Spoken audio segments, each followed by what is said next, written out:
Estudando o Livro dos Espíritos com Allan Kardec.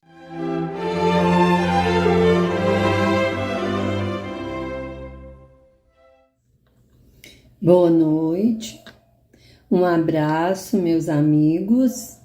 Espero que possamos nessa noite aprender juntos um pouco mais sobre essa fascinante doutrina que nos esclarece e consola.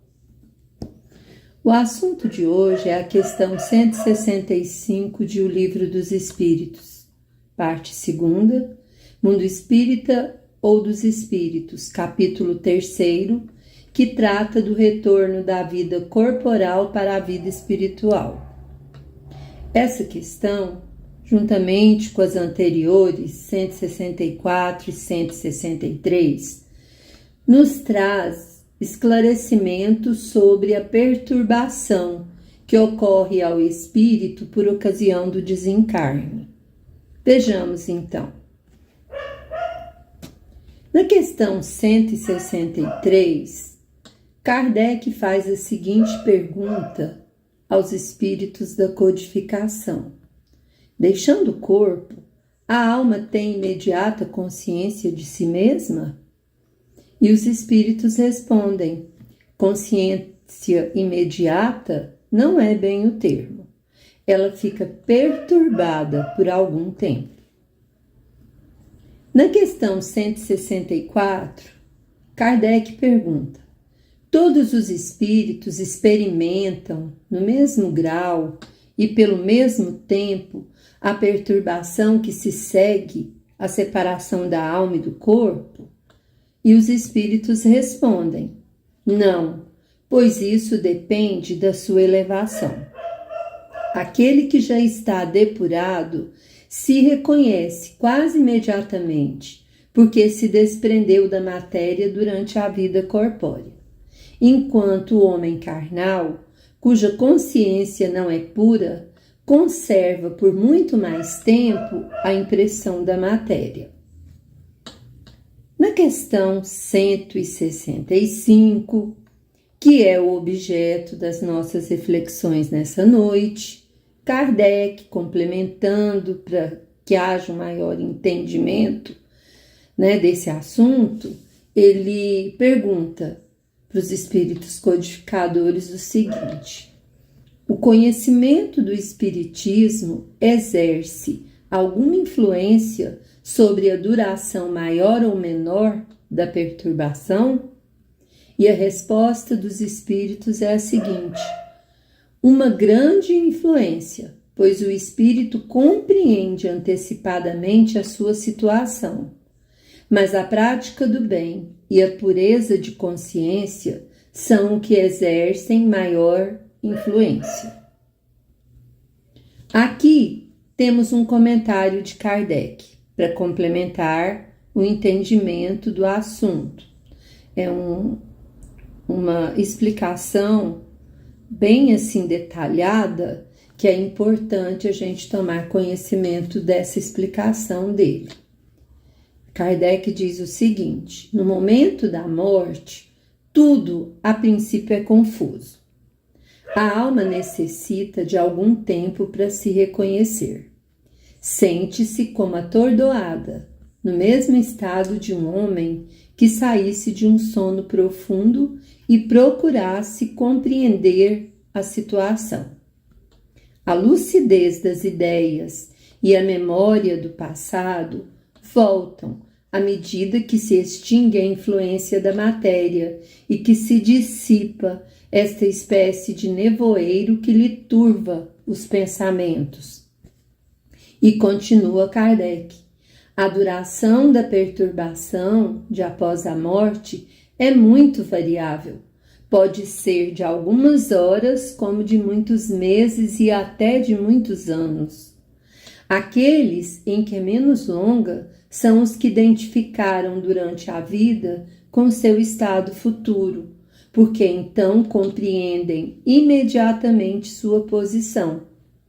Essa perturbação apresenta circunstâncias particulares, segundo o caráter dos indivíduos e, sobretudo, de acordo com o gênero de morte. Nas mortes violentas, como por suicídio, por suplício, acidente, apoplexia, ferimentos, etc., o espírito é surpreendido. É uma coisa inesperada, né? Espanta-se, não acredita que esteja morto e sustenta teimosamente que não morreu. Não obstante, vê seu corpo, sabe que é dele, mas não compreende que esteja separado. Procura as pessoas de sua feição, dirige-se a elas e não entende por que não o ouvem. Esta ilusão se mantém até o completo desprendimento do espírito, e somente então ele reconhece o seu estado e compreende que não faz mais parte do mundo dos vivos. Esse fenômeno é facilmente explicável. Surpreendido pela morte imprevista, o espírito fica aturdido com a brusca mudança que nele se opera. Para ele, a morte é ainda sinônimo de destruição, de aniquilamento. Ora, como ele continua a pensar, como ele ainda vê, escuta, não se considera morto. E o que aumenta sua ilusão é o fato de se ver num corpo semelhante ao que deixou na terra, cuja natureza etérea ainda não teve tempo de verificar. Ele o julga sólido e compacto como o primeiro, e quando se chama sua atenção para esse ponto, por ser um corpo etéreo, né, ele admira-se de não poder apalpá-lo. Assemelha-se este fenômeno aos dos sonâmbulos inexperientes que não creem estar dormindo. Para eles, o sono é sinônimo de suspensão das faculdades. Ora, como eles pensam livremente, podem ver, não acham que estejam dormindo. É o mesmo que acontece na perturbação pós-morte, né? Pós o desligamento do espírito do corpo.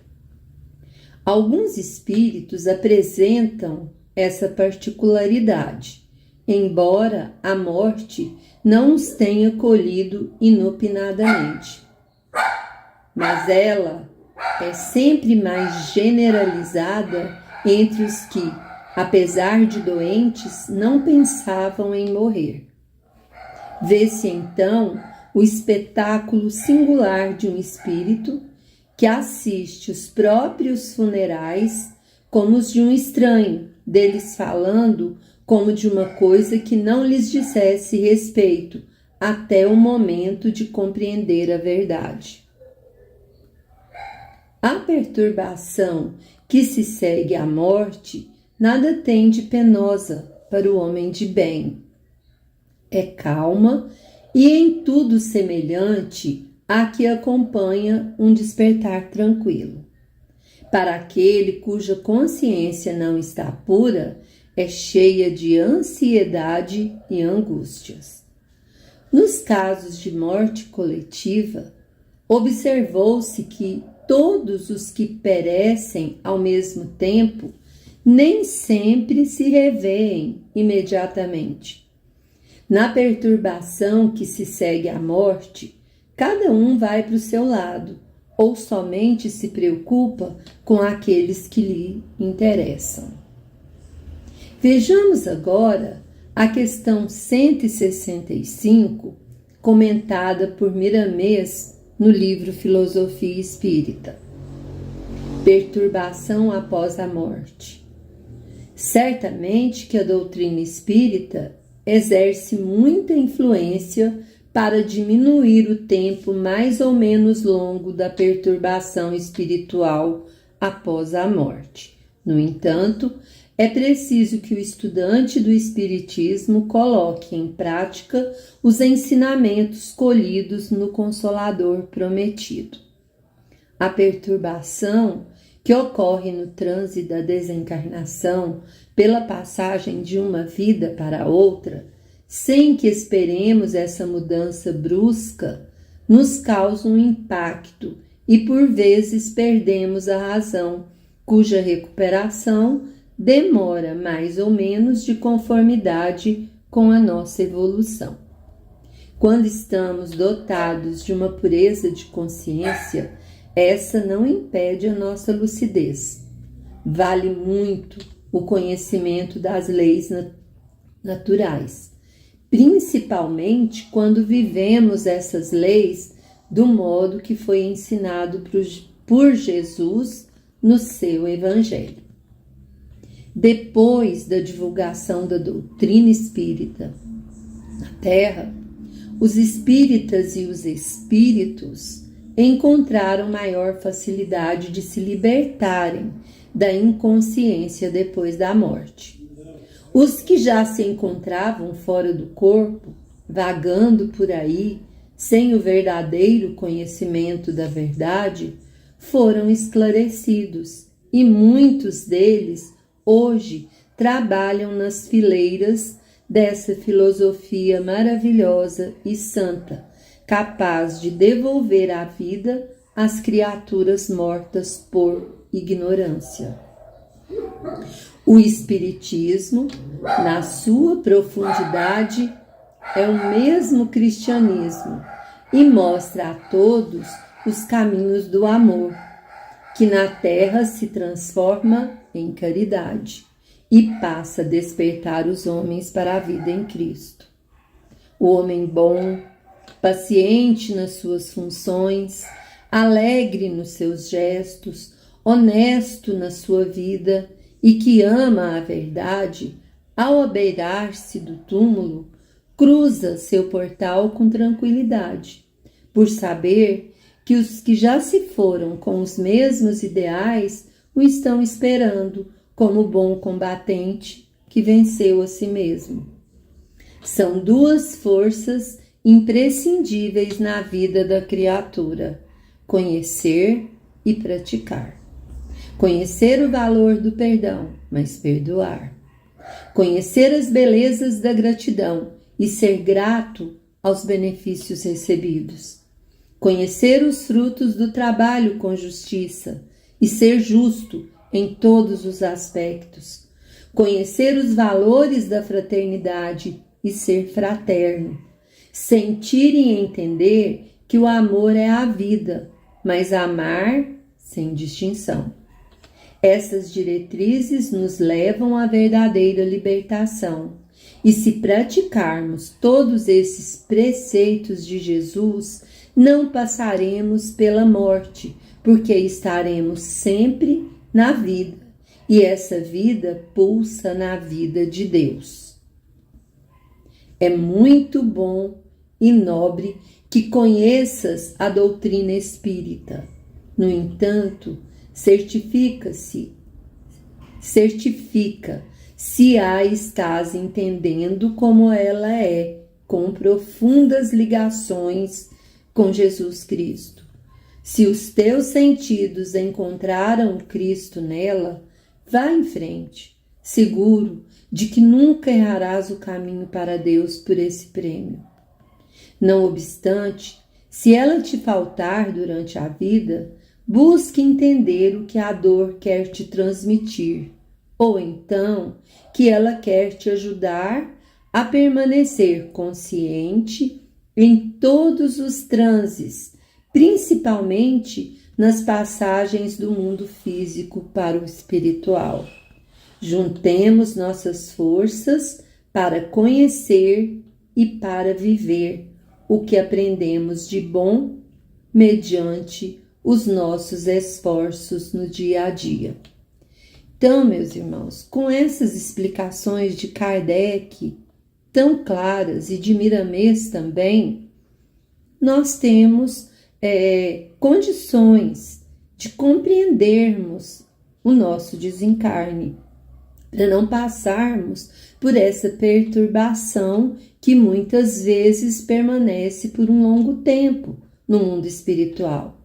Nós que já temos o conhecimento da doutrina espírita, ele nos ajuda muito. Que a gente procure, né?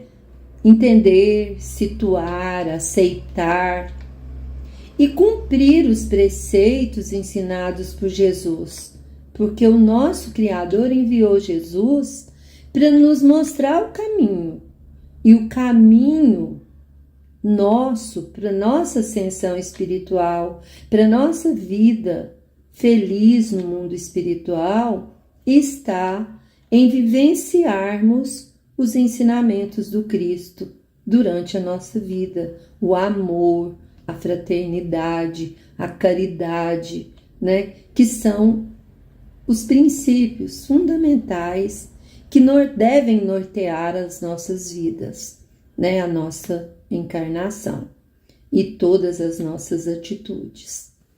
Então, meus irmãos, né? Que o Mestre Jesus nos abençoe, ilumine os nossos corações. Boa noite a todos.